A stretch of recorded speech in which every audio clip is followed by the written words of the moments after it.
السلام عليكم ورحمة الله وبركاته. كل عام وحضراتكم جميعا بخير. أكيد طبعا أطفالنا دلوقتي وإحنا وصلنا لنص رمضان بيسألونا إحنا بنصوم ليه؟ وأكيد الإجابة السريعة والفورية بنصوم عشان نحس بالفقر.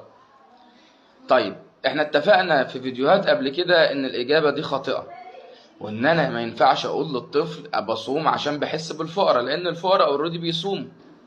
الفقراء اوريدي بيصوم خلاص. طيب وانا اصلا ممكن اكون فقير فمش هصوم.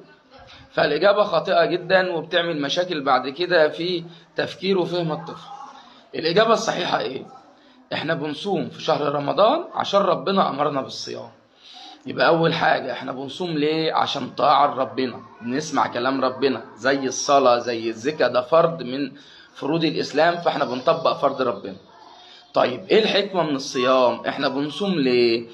لان ربنا بيدربنا ان احنا نمتنع عن الشهوات الحلال زي الاكل والشرب وخلافه.